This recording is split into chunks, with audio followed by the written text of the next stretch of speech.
What's going on, SML? It's that time of the year. It's draft season. We're just past the Super Bowl and almost through the off season, and now the draft is upon us. We're just a little over a day away from the first pick of the draft. So over the next few minutes, I'm going to go ahead and give you my mock draft. First on the clock is going to be the Titans. The Titans right now have Joe Mixon. He's getting a little old. He's only an 89 speed. Their big needs right now, I think, are wide receiver and running back. They only have one wide receiver over 89 speed, so they're a little slow on offense.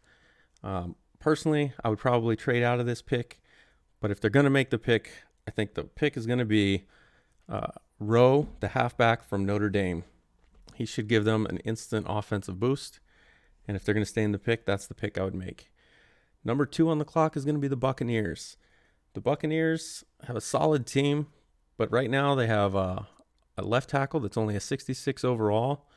But if they're going to target him later, I think their best pick here is going to be to take Collier, the defensive end from Oregon, and they can upgrade that left tackle spot in the second round. Third on the clock is going to be the Dolphins. The Dolphins added Deebo Samuel, Mark Andrews, and Tajay Sharp in free agency, so I don't feel like they're going to go on the offensive side of the ball. They need a center, but there's really no first-round talent there available. So I think they're going to take Thomas, the cornerback from UConn, to add some depth to the secondary. With the fourth pick of the draft is the Houston Texans. Texans, their top halfback is a 65 overall. They have some needs at linebacker, but their big need is going to be at defensive end, and I think Drayton, the defensive end out of UCLA, is going to be the pick here. Fifth pick will be the Lions. Lions could use a left end. They could also use a defensive tackle. I think what they'll do is take one of their right ends, flip him over to the left side, and then pick up Brock, the defensive tackle from Utah State, with the fifth pick. At 6, we have the Giants. This was a no-brainer. The Giants have no right guards on the roster, so Buckner, the guard out of South Carolina, is a perfect fit here. At 7, the Bengals could really use a running back. Their top running back is a 64 overall. Their top right tackle is a 60 overall. And they're also a middle linebacker with only an 80 speed for a user, so they may want to upgrade there. I think with the right tackle and running back positions or prospects not quite being top 10 talent, I think they're going to go with Zimmerman, the middle linebacker out of Washington, at the number 7 pick. Number 8 on the clock is going to be the Bills. Bills have a big need at running back, but again, the talent just isn't there for a top 10 pick. They also have no starting corners on the roster, so I think this is an easy one for them, going with Bates, the cornerback out of UConn, at number 8. Moving on to number 9, the Chargers are going to be on the clock here. Here they could use a halfback. They don't have anyone over 60. All their offensive line except their left guard is under 70, and they only have one cornerback. For this reason and the prospects available to them at number 9, I think they're going to go with Vasher, the cornerback out of Baylor. Number 10, we have the Broncos. The Broncos are a solid team that has 2 first-round picks after a trade with the Vikings. I would think they're going to be choosing for depth at 3 positions. They need a halfback, a wide receiver, and a safety. I think at number 10, this is where the first wide receiver comes off the board, and it's going to be Whittington, the wide receiver from Oregon. Number 11 is the Rams. The Rams could use a tight end. They don't have anyone over 65. They don't have any left guards. And this is another team that I consider a trade candidate because I don't know if they want to take a tight end at 11. But if they do, it's going to be Ramirez, the tight end from Washington. Number 12 is the Saints. The Saints just spent a bunch of money on Breida and Fournette in the offseason. I don't think they're going to pick up another running back here in the draft, but I do think they are going to stay on the offensive side of the ball. They could use some speed at the wide receiver position, and they could also use a tight end, a right guard, a better middle linebacker, but I think here it's going to be Davenport, the wide receiver from USC. At 13 is the Steelers. This team could use a tight end. Offensive line, they could use the right side, a right end, and they don't have any right outside linebackers. Basically anything with a right, they don't have it. So I think at 13, we're probably going to go with Teague, the outside linebacker from Washington. Next up is 14, the Bears. The Bears have 3 wide receivers on their roster right now. The top 2 are 88 speed. They have no left guards, and they could use some defensive end depth. I think here they're going to go with the guard out of Wisconsin, Burr. 15 is the 49ers. 49ers look like a pretty solid team. Their halfback, however, only has an 87 speed, and in this game, a lot of guys like a lot of speed. So I think the 49ers are going to, their best bet is going to be to go with a halfback out of Butler, Jefferson. Next up is going to be the Cowboys at 16. This is a dream scenario for the Cowboys right here. The Cowboys have no quarterback on their roster, and the number one quarterback, Mays from Louisville, is going to fall to them at 16. Next, we'll move on to 17.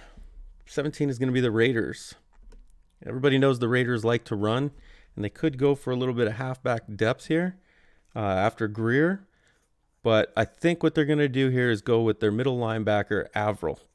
Currently, you have O'Neal as their middle linebacker, and he's slowing down. Their backup is a 32-year-old, 65 overall. I think Averill out of North Dakota is going to be the pick at 17. At 18, we have the Seahawks. Seahawks have a right outside linebacker that's a 68 overall, and they could use a free safety with some speed. Because of who's on the board, I think they're going to go with Davidson, the free safety out of Baylor at 18. 19, we have the Panthers on the clock. They don't really have any holes in their team, and I think the first place they're going to upgrade is going to be right outside linebacker. They're going to take Levy from Arizona. I believe he's a left outside linebacker, but he should be able to make the transition to the right side. Next, with the 20th pick, we have the Jaguars. The Jaguars could use a wide receiver here. They could also use a right end to play opposite of Josh Allen, but wide receiver is going to be their biggest need. With outside of DJ Chark, they have a 61 overall as the highest. I think they're going to take Mason, the wide receiver out of Florida. Then at 21, we have the Chiefs. The Chiefs could really use some offensive line help, so they're going to take Chavis, the guard from Clemson. They need help at both guard spots, and he'll be able to fill in as a starter right away. Then we have the Ravens. The Ravens right now have no left outside linebacker, and their middle linebacker isn't very quick either. But Strong is on the board, the left outside linebacker out of Texas Tech, so I think they're going to grab him at 22. 23, we have the Broncos. It's their second first-round pick. They used their last first-round pick, and I think this one, they're going to go with a cornerback out of USF, Hopkins. They don't really need anything, but this is going to be a good depth add to their team. Then at 24, we have the Washington Redskins. This is a solid team. They could improve a little bit at middle linebacker, but I think they're just going to go with a defensive end, Gatson, to just add to their already stacked defensive line. And that's going to bring us to our last 8 picks. We have the Cardinals picking at 25. Again, a really solid team. You're talking about the bottom of the draft here. This is going to be all the teams that made the playoffs, so there's not too many glaring needs here. The Cardinals, they're a solid team, probably going to go best available, and I think it's going to be the defensive end McQueen out of USF. At 26, we have the Jets. The Jets seem to have lost a little bit in the offseason. They have some slow halfbacks right now. Their left outside linebacker is a 62 overall, is the highest. I think they're going to go with Farwell out of Lafayette, the outside linebacker, at 26. 27 is the Browns. I know the Browns, they want another receiver after they just lost Odell Beckham, but I think they're going to have to wait on that unless they try to move up with one of those teams that I talked about possibly moving back. If they stick around at 27, they need either a center or a right outside linebacker, and I think they're going to get the outside linebacker, Skinner out of Princeton, at 27. 28 is the Packers. Packers could go with a quarterback here. Daniel Jones was a less than impressive 15-17 touchdown interception ratio. But I don't think they're going to do that. They brought in Luke Kuechly to fill their outside linebacker need. So unless they have an outside linebacker fall to him at 28, I think they're going to go with Beck, the cornerback out of South Carolina, just as a best available. At 29, we have the Colts. Originally, I had the Colts going with a quarterback, but it appears that they're going to ride out the season with luck.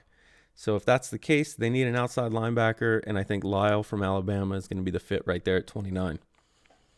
At 30, we have the Eagles. The Eagles have a pretty solid team, but they have an aging Camu Grugier-Hill. He's 69 overall, and he's slowing down. I think the middle linebacker spot is going to be where they go, and they're going to go with Henley out of UNC. Now to the Super Bowl teams, we have the Falcons. Falcons have a few needs. They need a right tackle. They don't have any defensive tackles on the roster, and they don't have a middle linebacker higher than 69. I think with Brock being a first-round talent here, they're going to pick him up and try to flip him to the right side. The last pick of the first round will be the Super Bowl champion, New England Patriots.